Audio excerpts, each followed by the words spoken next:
Hello, and thanks for joining us today. I'm super excited you could be here because today we're talking about a topic we've never talked about before. We're actually going to dive into scaling success in the floral business. We'll talk about trends, profits, and growth strategies. But most importantly, this is why I think you're going to love this topic. We are going to talk about franchising today in a way that you've never heard us talk about franchising. And you're even going to learn about franchising, about acquiring a business, a lot of things along that line. And you're going to learn about it from somebody that literally took a struggling floral shop and then made it into a multiple eight-figure business before he even exploded it up to franchising and many other things. So with us today is Michael Jacobson. Now, Michael actually became CEO of French Florist in late 2018, basically rescuing the company from near closure and driving to 10 million in revenue by 2024, making it the largest flower shop in Los Angeles. Now, his leadership has propelled the business into a new era of innovation with a focus on technology and a robust model for global expansion through licensing. Now, before French Florist, he actually honed his strategic skills at Slalom. I don't even know how to pronounce it. Slalom at $1 billion consulting firm in as a real estate broker. He also contributed to the Washington Hyperloop project, advising on innovative transportation solutions. And these experiences shaped his ability to drive change and create growth across industries. Now, outside of work, Michael's an avid swimmer and promotes wellness within his team. He supports the Little Miracles Foundation, helping orphans, and is an active member of the Young Presidents Organization, believing true success lies in both business achievement and social impact. Michael, thanks for joining us today. Awesome, Ty. A hell of an introduction. Thank you for all of that. Appreciate it. Great to be here. I'm glad you're here, and I'm glad about. I want to see how this whole thing works, but let's start with the beginning. Like, how do you jump from what you're doing in tech? You're a tech guy. How do you jump from tech into floral to begin with? Yeah, I mean, I have to be super real with you. I mean, a lot of us as humans are we think, especially in the business world, right? We think we're operating from a place of logic, and we like to hope that sometimes we do. But what I've learned is a lot of the times we make our decisions based on emotion, and we attempt to back it up. And so, I think starting from a place of how I was feeling is probably the right way to uh, get you to understand on why I made that jump. I was out of college. My first job in college, you touched on, was in a very big corporate consulting firm, and I learned a lot. Don't get me wrong, was working with big companies, but it was soul sucking. I was in a room with a bunch of old white guys, and with linoleum floors and fluorescent lighting, and it was soul sucking. I knew after a couple of months I didn't want to be there, but I stuck it out for a year. I told myself I would to give back to the firm that gave me the opportunity to be there. But as soon as I hit that 1 year mark, I'm like, oh, I had my ear pretty close to the ground for additional opportunities.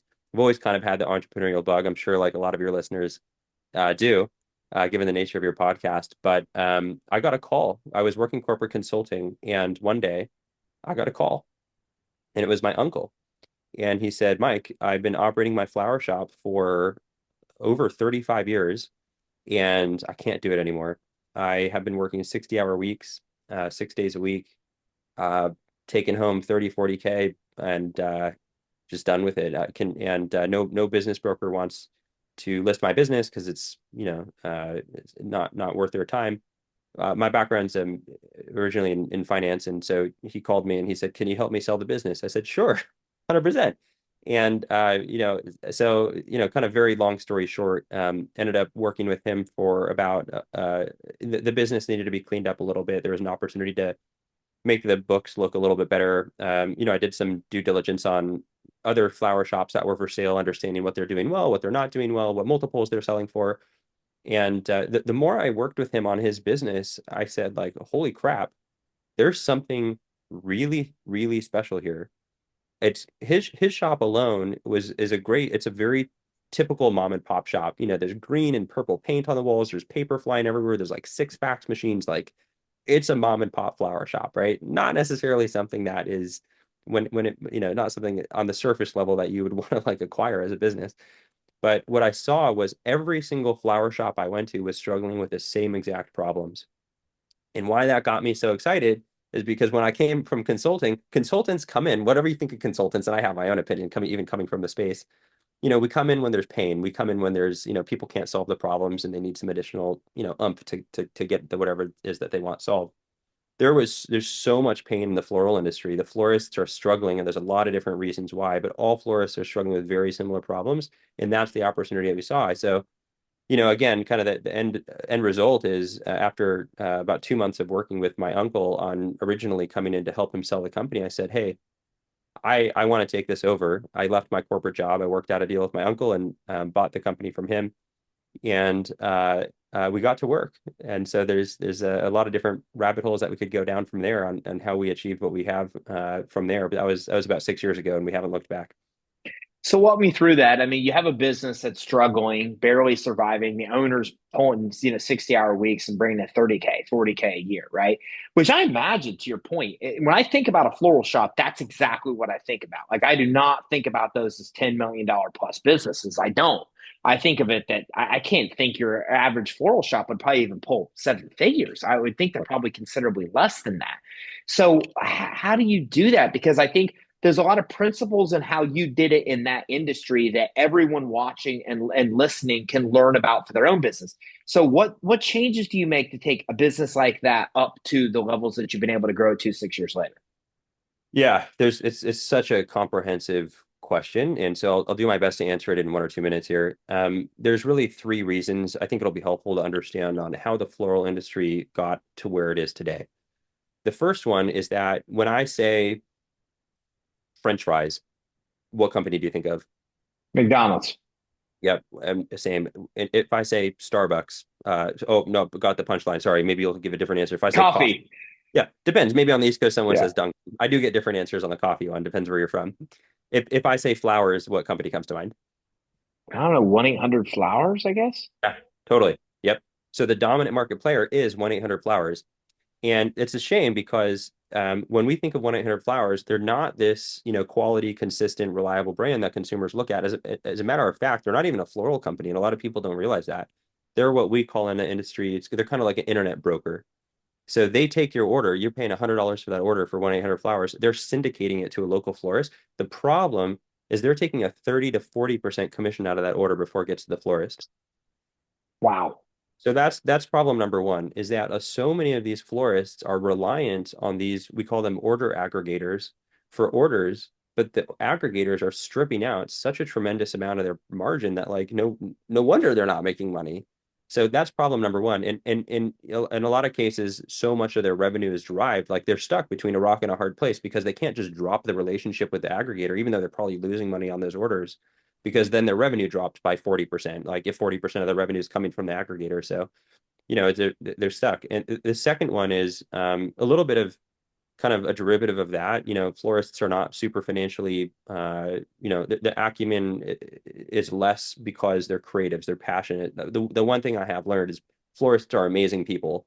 They're super creative. They're in the industry for all the right reasons. They understand the power of flowers. And I don't say that lightly. Like flowers are beautiful. The more time I spend in the industry, the more I respect and appreciate flowers and the feelings and emotions that, it's a powerful message to convey, what you want. And so not to go down that rabbit hole, but they're really passionate, emotional people, and the business acumen is there's always exceptions, but generally less. And 1-800-Flowers is squeezing them financially. Maybe they've been doing it for 20 or 30 years. There's this old way of doing things, and this lack of what I'm trying to get at is there's a lack of innovation in the industry because no florist either has the financial capital or the bandwidth or whatever else it requires to even have the space to innovate. Because there's just not even an opportunity. There's no innovation happening from within the industry. And then so the third part of how the industry has gotten so stagnant and where it is today is okay, well sometimes outside capital will come in to help an industry innovate, but you look at our industry, it's a $19 billion industry. And it's tough to say the $19 billion is small, but when you're talking about venture capital and private equity and any other type of institutional capital, these folks are looking at like software as a service, AI, biotech, pharmaceuticals, like the kind of like the $1 trillion industries. And here's this measly $19 billion industry that's just not worth their time. And so there's just been such a stagnation and lack of innovation in the space that like, how did we do what we did? We basically said, gave the middle finger to the wire services, the aggregators, and we said, we're not working with you guys anymore. We're going to uh, I was kind of coming relatively fresh out of college, and so I was kind of living the ramen profitable life. I didn't care. I was happy to reinvest literally every single penny back into the business. But we invested in a way better technology. We invested in a way better supply chain. We invested in other demand generation and client acquisition campaigns that didn't rely on the aggregators, and more importantly, client retention tactics. We shifted most of our revenue now comes from digital, from heavy search engine optimization, conversion rate optimization, all of those kind of digital infrastructure, a better, a fundamentally better web architecture, built a new website, a better operating system on the back end where a designer can come in and they operate on an iPad. All the arrangements are there, the recipe is there, keeps track of their productivity, gamifies, and it allows the designer not to worry about the administrative tasks. It automates all of that stuff, and they get to focus on what they're passionate about, the creative side. So we had an incredibly relentless focus on making operations a lot more efficient, building a brand where we could acquire the customer and they become our customers, and we could nurture and have a very long-term relationship with them. So we invested super heavily and super aggressively just for 6 years, and we haven't stopped, all in an effort to provide a better client experience. And so, I would love to say that there's like one secret sauce that's propelled us to where we are today, but it's probably an amalgamation of like a few hundred decisions that have gotten us to where we are, and how we communicate to the marketplace and how we show up, and the messaging that we bring and why we're special and how we differentiate. And I think ultimately, as much as we want to be in control of our success, we're not. It's up to especially in the long run, it's up to the customer on if we're successful or not. And so everything we kind of have done is a derivative of like, how can we provide a better client experience? And I think we're investing on a much longer time horizon, like a 10 or 15 or 20-year time horizon. There's an opportunity to fundamentally shift the floral industry and where it is today compared to where it could be. And all the other floral companies out there are like worried about today's profit and tomorrow's profit, and they're making decisions that are optimizing for that as opposed to the long-term customer journey. So, it's been a lot of work, but fundamentally it is very simple. It's like we've just made incredible decisions day in and day out. Everything has been centered around how can we better create a better client experience. I love everything you said. And I think, and I talk about this all the time, like you're describing the future. I mean, the future is plumbers will have companies will come in and they will handle it all, right? They will be the ones that go out and get the leads. They will be the ones that take the calls, and plumbers will ultimately be the ones that go and do the work. And I'm just using plumbers as an example, choose an industry. I really feel these, as you're describing, Totally. order aggregators. I think that is the future, because the people like florists, they're not good at running a business typically, not in an industry in general, right? And so then what happens, they come in is they're struggling, and then the big companies will come in and ultimately do the majority of the work and just pass the work off to them to actually operate. I think that is the future. And there's a lot of people here watching this that don't want that to be their future. So there's so many things you did. Where would you start if somebody's watching this and they're like, man, I'm trying to get my business more profitable, whatever it is? What do you think is the best approach for somebody to potentially look at taking to take their business from struggling like you did, and then, build the infrastructure, build the systems, build the branding?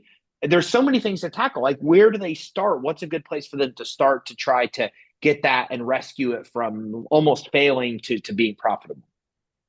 Yeah, I think that it requires an incredible level of dedication towards how bad do you want to uh, uh, have your business thrive, and an incredible level of willingness to sacrifice a lot in the short run for that long-term gain. I mean, there were many nights I spent in the flower shop.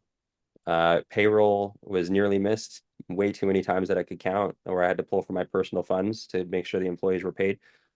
But there was never a reduction of passion. There was never a reduction. I've always had an unwavering commitment and conviction in our ability to succeed. And pretty much at any expense, we would kind of tackle that mission. And it's not right for everybody. Um, and I think that we recognize that, we have put millions and millions of dollars and an incredible amount of time of dedicated, not just my time. There's a massive team. I happen to be the one that's sitting here talking to you, but obviously there's a massive team that is working just as hard as I am to drive that mission forward as well. And it's a lot of work to do that. And so it's interesting where my mind goes is, it's just a level of commitment, but the way that we've approached it, because we agree, I come from the big corporate bureaucracy and I didn't like it. And we don't want to become that. And so when our flower shop became very successful in Los Angeles, we opened up a few more corporate units. We were doing, I think, north of 10 million in the Los Angeles shop. We opened up another shop. It did about 900K in the first year. We opened up a third shop. That one did about 1.2 million in its first year. And the average florist is doing about 200 to $300,000 in revenue, and that's usually after like 10 or 15 years of operating. So ours, we have something good. We realized we had something good, and so but we did some deep thinking, and we said, okay, we can continue to open up. Like say, we could open 300 corporate locations across America, uh, or there was this thing called franchising, and candidly, I had a quite negative stigma against franchising. You think of the Subways and the 7-Elevens, and like you just you hear these horror stories sometimes about unhappy franchise owners. But the more I studied it, I thought that there's a really similar to how we've approached the floral industry. I'm like, I think there's a different way to do this that's better.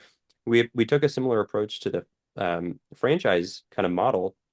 We said we think there's a different way to do this, and that different way is to enable people who are kind of entrepreneurs by nature. Maybe they haven't made the leap yet, or maybe they've been working corporate for a while. They've been able to build up their resources. And like I didn't come into this business and start it from the ground up. It was an established business. It had good bones, and we leveraged what was there to make it an order of magnitude better. And I think that that way of operating, and that's what kind of attracted me to a franchise system as well, is like you don't need to pour millions of dollars and like tens of thousands of hours into trying to get your business from struggling to something great. I think there's something to be said for joining forces with somebody or something that where there's complementary skill sets. Our CMO is way smarter than I am in marketing. Our chief operations officer is way smarter than I am in operations. Our chief of staff is way better at hiring than I am.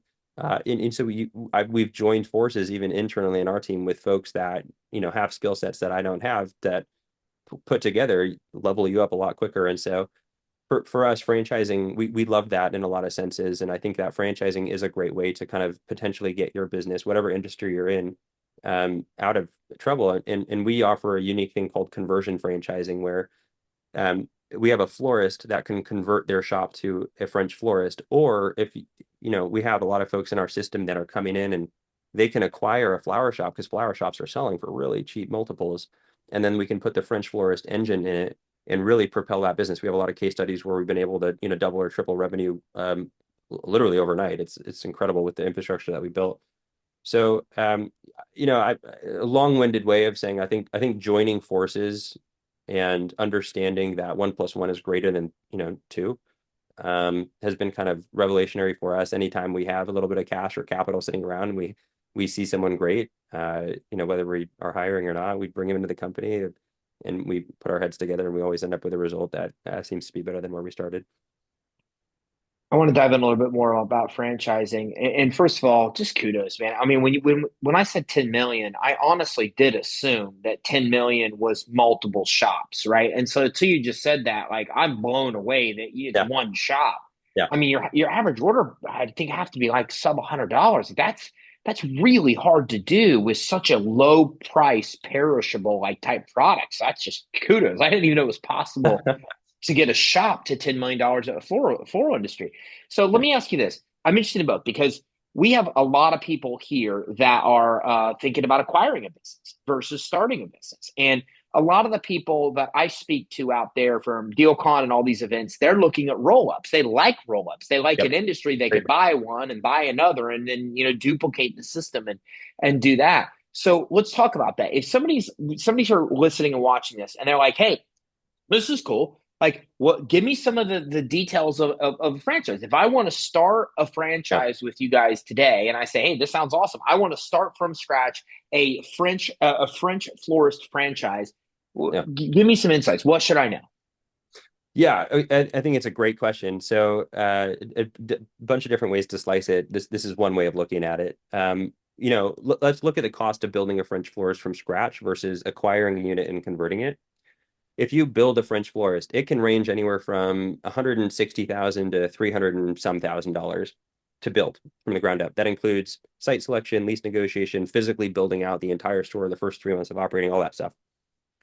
Or you can acquire a unit And, say you find a florist that's doing 70K in net operating income. They're typically selling between, 2 to 3x EBITDA max, usually pretty low. So say you get it for, 2x EBITDA, just for easy math. 70K times two is they're selling their business for 140K. And you want to convert that to a French florist, you're going to have to do some upgrades, maybe, call it $80,000 of upgrades. So you're at, what is that? Help me out here, $220,000 investment, right? Yeah. So you have a startup and an acquisition that are, I mean, this acquisition number is kind of right in the middle of what it costs to, build a unit from the scratch.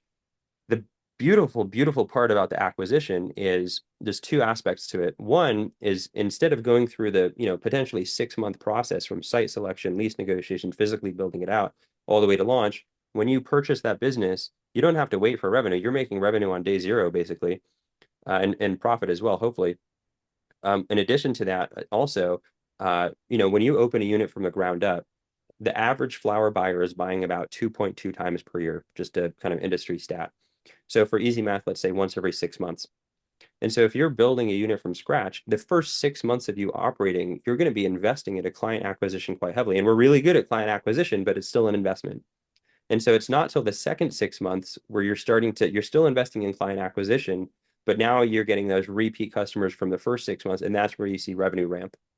As opposed to an acquisition, you get to accelerate that a lot because you're already starting out with a beautiful client base, and we're really good at retaining that client base, getting them excited, to having them join the loyalty program that we have, downloading the mobile app, which is a really sticky product, sending them handwritten notes about what they can expect about how this brand is transitioning to joining the French Florist family and get them excited about the improvements that they'll get to see. And so the revenue ramp happens typically a lot quicker on an acquisition. So we get really excited. We do have a lot of folks. We just signed two business guys, partners that are based in the Bay Area, and they're looking to acquire a few flower shops, and they're doing it. And so we're helping them very deeply. We've done due diligence on an incredible amount of flower shops. We know what to look out for. We know what makes a great flower shop, which ones have good bones, how much you should pay for them. And so we're helping them with the due diligence, and ultimately going to help advise them on making a great buying decision, so that we can put the French florist engine into that business, ultimately convert it to a French florist, and then hopefully see the results that we've been able to at least achieve historically. So So it sounds like it's easier to acquire an existing florist than try to build a new one. I'm going to make money a lot faster if I do that. Where do you guys fit in? Like, if I come in and know that I want to make it a French florist franchise, and I'm acquiring the business, do you help? Does your team help through the acquisition, negotiation part of that, or I'm coming to you once all that part's done? we do, no, absolutely. So our hands become a little bit tied because we're as a franchise, we do have to follow regulations on, and they're very healthy regulations to be in the place. We're happy to have them in place. It helps protect, especially bad franchise systems out there from, making financial performance representations that aren't real. So our hands are a little bit tied on how much we can help until a franchise agreement is kind of authorized between us. But as soon as we're outside of like the sales process, which in the sales process, from a financial perspective, all we can give you is historical data. So we give you all of the historical data, and it's like your job to interpret whether you think like, what you think of that. We can't, we can give you the data, and it's up to you to make the decisions. But yeah, but once an agreement is authorized between us and somebody who is looking to open a French florist, we go hand in hand, and we do very, very, very deep due diligence alongside whoever's the prospect who's looking to purchase the business is. And we yeah, it's been really fun, because we know what it takes to operate a flower shop, and a lot of times these owners are operating in a locale that is local to them, and so they have this like local area knowledge, and like the combination of forces there, we usually are able to. We have incredible heat maps where we know like what areas we want to target and where our French florist minded customers are. So yeah, we advise on a lot of fronts, but it is a very collaborative process where like we work together to identify the right flower shop, make sure the amount that's being paid is an appropriate amount, making sure to stay away from just any common red flags with acquiring any business, right? And you're making sure you're not buying the liability, making sure you're shielded from that, making sure that, if it makes sense to have owner transition support, make sure the lease, isn't up for renewal in 3 weeks after signing, right? Just all of those red flags we kind of help walk you through. And ultimately, the most fun part is actually going through the French florist transition. So we have an incredibly robust operations team. There's about 180 something steps. And so we have a dedicated concierge that walks you through literally every one of those 187 steps in order to transition it to a French florist. And then it's off to the races. It's like it's been really fun so far. So it's not rocket science.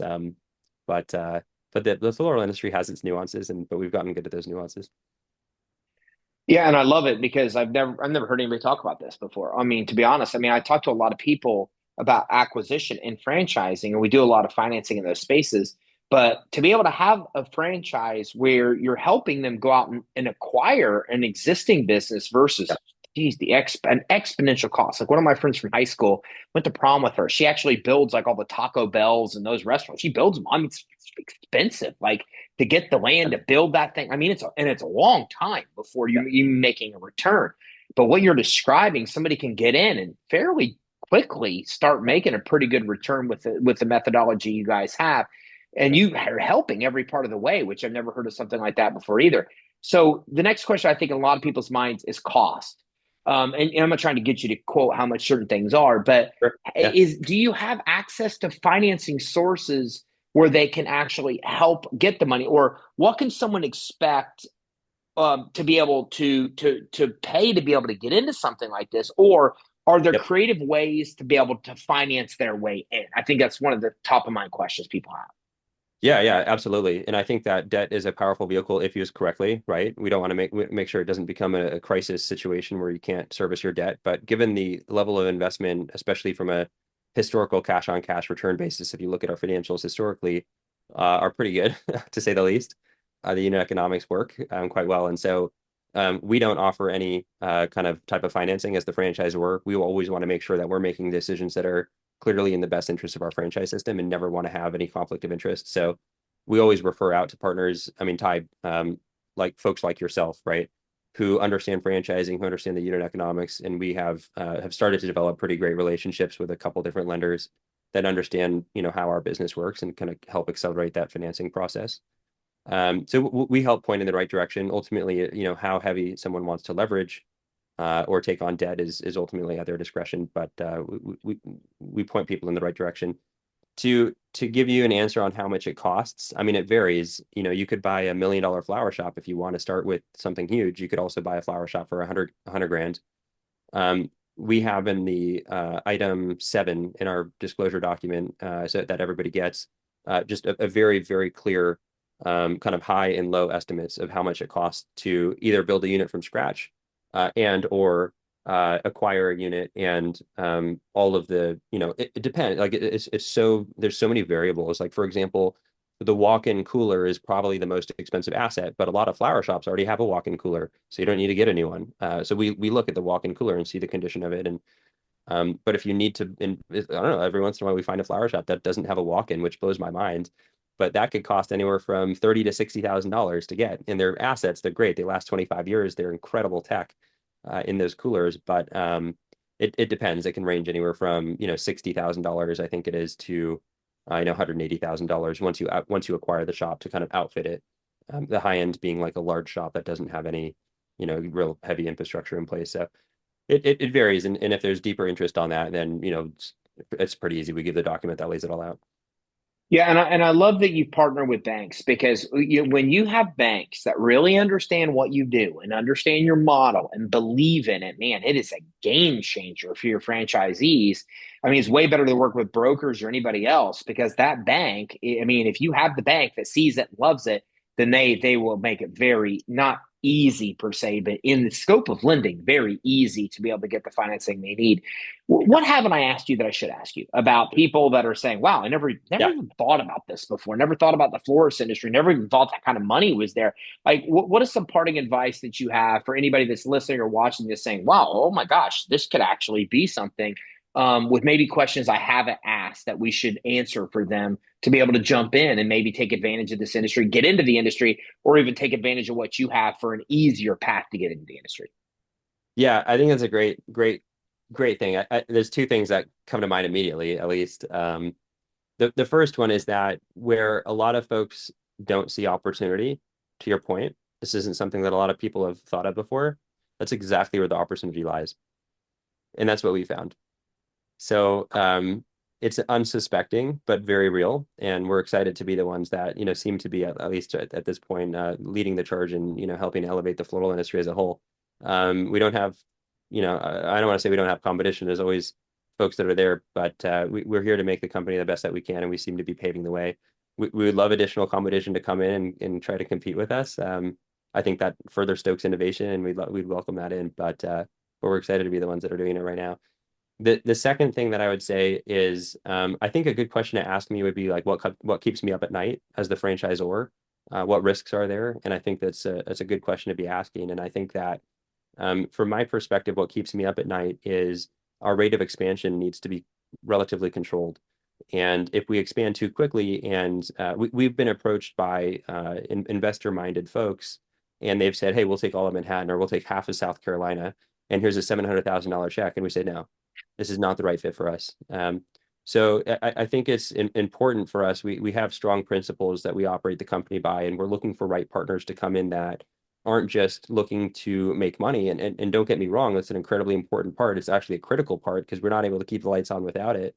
But we like to think of that as a means and not quite the ends. I think we're here to drive our industry forward, and we typically like to align with folks that are aligned with the mission and vision and values and culture that we are creating, and the principles that we operate by. So an important part for us is inviting folks to what we call a discovery day, to come and meet our team.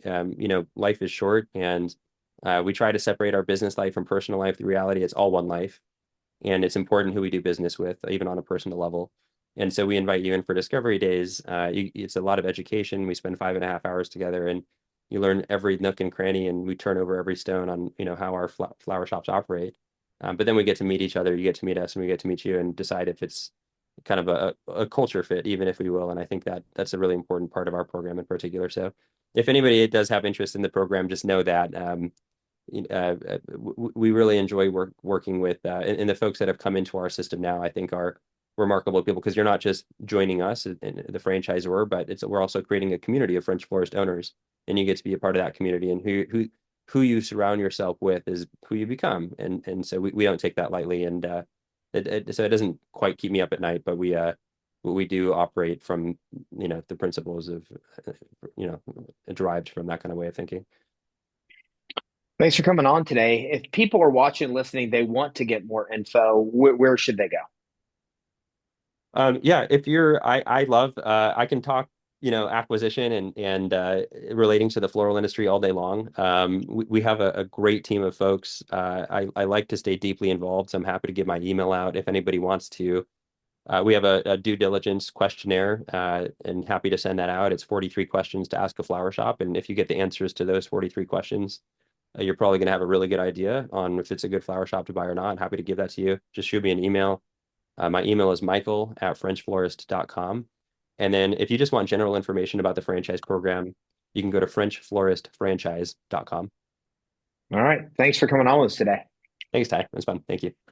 All right, so listen, if you're watching this, there's so much good stuff. I mean, first of all, you're hearing from somebody that took a struggling business and then made it into literally an individual shop, into an eight-figure business in an industry with enormous six figures. Like I just want to stress like how big of a deal this is. I mean, I've never, and you haven't either, let's be honest, you have never talked to somebody that has an individual florist shop that is doing eight figures a year. I mean, and then not only that, and have you learned a lot of the insights about what got him there, but then he developed a franchising model to make it easy for you to actually jump into this. And then didn't even stop there. He said, well, the most expensive part of a franchising is being able to build the shop and find this and do all this. So let's find a solution that, just gets past all of that, and then gave you an even easier path to get in, and then literally has an entire team that helps you through every single side of it. I've never heard or seen anything like this before. You haven't either. So, and the nice thing is this is majorly expandable. I mean, this is something that you could go out and get shop after shop after shop and roll up, and put them all under one umbrella and build a very, very, very big business with a team that's already done it guiding the way. So two things you should do right now. First of all, make sure you go to FrenchFloristFranchise.com. That's FrenchFloristFranchise.com. They've got an FAQ there. They've got a ton of links that gives you all kinds of more insight, even insight on being able to actually acquire a florist and be able to convert it over to the French florist model, right? So go then check that out at FrenchFloristFranchise.com. That's a tongue twister. Say it with me through. You say it with me right now, right? If you're watching this, FrenchFloristFranchise.com. Say that 10 times really fast. FrenchFloristFranchise.com is where you're going to go. And if you want to email Michael, you can do that too. Michael at FrenchFlorist.com. And then he will email you that checklist of 40 plus, 43 items or 43 things you can ask a florist to see if it's somebody that you actually is worth acquiring. So make sure you check it out. Make sure you email him to get that. And make sure you also reach out to FrenchFloristFranchise.com. Visit it out. Ton of great insight that you'll get from their site. Thank you very much for tuning in. Take care. Have a great day.